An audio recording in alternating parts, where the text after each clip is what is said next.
Hi, I'm Tom Henriksen from the Agile Online Summit, where we bring great Agilists to the world. And welcome to our Community Spotlight, where we shine the light on the great Agile communities that help promote the summit. Today we have Alicia McLean from the Agile Coaching Exchange in Southern California. Alicia, introduce yourself to the people here at the Agile Online Summit. Hey, Tom, thank you so much for this introduction and for this great opportunity to talk about the Agile Coaching Exchange.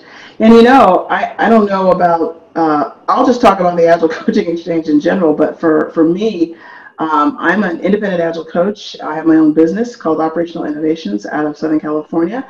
I've been at it for about 5 years as an independent, and I serve my clients in the medical device, the FDA regulated government space, and I've been in the Agile community since 2006. Mm-hmm. And the Agile Coaching Exchange is it's national. It's across the United States, which is pretty exciting. So we're based out of Southern California, but we are across the United States, and we'll talk more about that.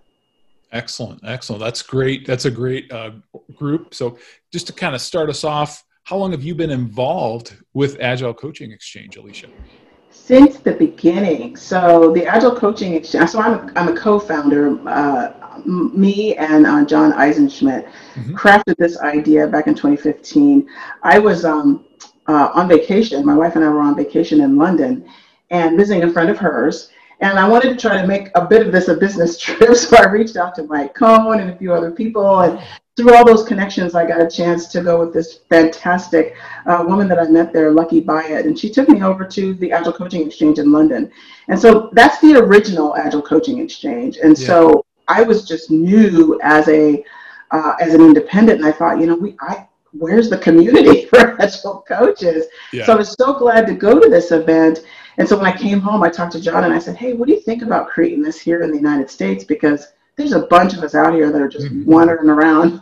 It's not just about Agile coaching. It's about the business of Agile coaching too. And so, how do we build community around this idea? And so they're the original. And I asked them, can we borrow all your stuff and build this out in the United States? And they were like, totally. So it's been a great partnership between London and London. Even in Europe, they've expanded some things there. And then we're all around the United States in different parts. Yeah, that's great, Alicia, because this kind of reminds me one thing that I see, and you probably see this in the Agile space, but the people by and large in the Agile space are a giving, sharing group that, want to help other people. It's whether it's a coach, a scrum master, or somebody just trying to start out a practice somewhere, willing to share and help. Yeah, it's a very sharing community. And I know when I first started, there was someone locally in San Diego that said, yeah, we tried something like this before for coaches and it didn't work. And so I thought, well, hey, we'll give it another try. And this is really specifically for Agile coaches at all levels. So from the team level all the way up to enterprise level. And we have people with all levels and all varieties of certifications in our group. And it's really for the community of Agile coaches to help us stay focused around a competency model. Because John and I actually both met in coaching Agile teams with Lisa Atkins and Michael Spade. And so it was there that I saw this competency model. I was like, oh, I don't know that I knew this. So I'm wondering how many other people don't know this. Yeah. And so our whole structure is around the competency model. And every month we focus on an activity that helps us all develop skill or build skill and build competency in that particular wedge. And that's really the structure of our group for the United States. Cool. Yeah, that's very unique. I really like that approach. So tell us a little bit more about what kind of things, your community does. Yeah. Well, before COVID, we met monthly, and we were sponsored typically by an organization that would sponsor the space. And we'd have speakers come in, or we'd have activities that we would do. I mean, we even had an improv. I think our last face-to-face was an improv coach.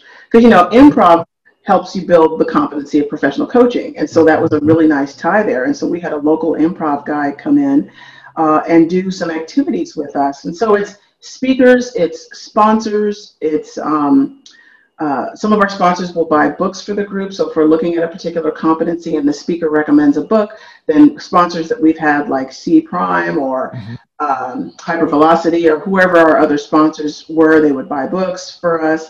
RadTech also bought books for us as well. So it's really mostly the monthly events and the community that we build around those monthly events. One of our biggest talks of the year is called the Business of Agile Coaching, and it's not in the competency model, but it talks about, well, how do you run a business as an independent Agile coach? Yeah. And so, boy, that is, as a matter of fact, we just did that in August, and we did a COVID-19 spin on it, and we had people attending from Australia. Awesome. Yeah, it was pretty exciting. It was probably one of our biggest attended events and international attendance. So it was great. Yeah. Yeah, that's one thing I think, and I know from a kind of in another space, but coaches sometimes don't think about that business aspect. It's so important, because it's important to have the lights on and pay your mortgage, isn't it, Alicia? Yeah, no, and it's interesting you say coaches. It's not just coaches, it's entrepreneurs in general. I actually have an entire YouTube series that is exactly this, and it's called the Small Business Health Check. It's because as entrepreneurs, we get into the business of the thing that we love to do, but accounting, who wants to do accounting and business development, all this other stuff. So yeah, I have a whole YouTube series about it because I've been an entrepreneur a few times before, and so I've learned a thing or two, and I've interviewed people. But you're right, as Agile coaches, we just jump out there with the tactics of Scrum and this and that, and we don't think anything about, to your point, keeping the lights on. Those basics. Those basics, Yep.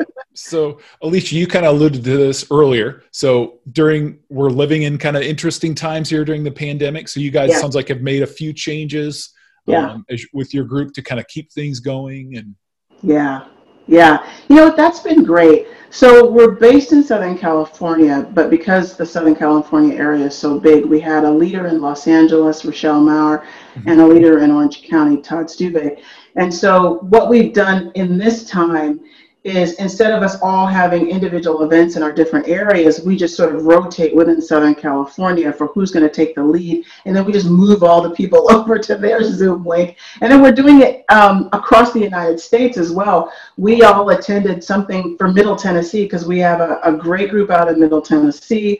We've got folks in Atlanta. We've got Silicon Valley. We've got at Dallas, Austin. We've got groups around the country. And so we just look around for good topics, and we just borrow everybody over to that, and it helps make them have a nice attendance and a good input, and we've just been sharing the resources, so it's really been great. And what's also great about it is I think it expands all of our networks. I've been seeing this guy show up at our events from Washington, D.C. I'm like, I don't even know who this is, but it's been great because it expands all of our networks, and that's really important, especially during this time. Yeah, that's I've heard this sentiment from other people too, Alicia, that they get people like, I think it was a group on the East Coast that were having people from England that were showing up at their meetups. It's just this kind of brings down the boundary. It's like you were talking about before. We don't have to travel, get on a plane to go somewhere. We can just click on a Zoom link and boom, we're in Seattle or we're in New York City. Whatever. It really is great. I'm an ICF coach, and I attended an event for ICF Toronto, and an author of a book that I really, really like. I'm actually talking about this book in my talk on Thursday. It's called The Coaching Habit. He's the author of that book, and he was a speaker, and I was like, I can't wait to get there. So I just went to this event in Toronto in the middle of the day. It was great. Yep. It's awesome, and it's amazing. It's great. It's great. So, Alicia, you've shared a lot with us. Any closing thoughts? Closing thoughts. Well, one of the things that I'll say about, maybe tips for keeping your groups going during this time is, or just your meetup in general. You mentioned this idea of a structure around the meetup. Ours is structured around the competency model. We have some structure for bringing on speakers and stuff. So having some structure and some reliability for your event, if you're an online, content creator for your organization, and opening your events up to people all over the world. I think having these other perspectives has really been great. We've loved it. Yeah. Yeah, it's great. And I appreciate, like I said, I appreciate your time. And sounds like you have a great group there, Alicia. Thank you for We coming do. on. Yes, thanks a lot, Tom. I appreciate it. Excellent. On behalf of Alicia McLean, I am Tom Hendrickson for the Agile Online Summit.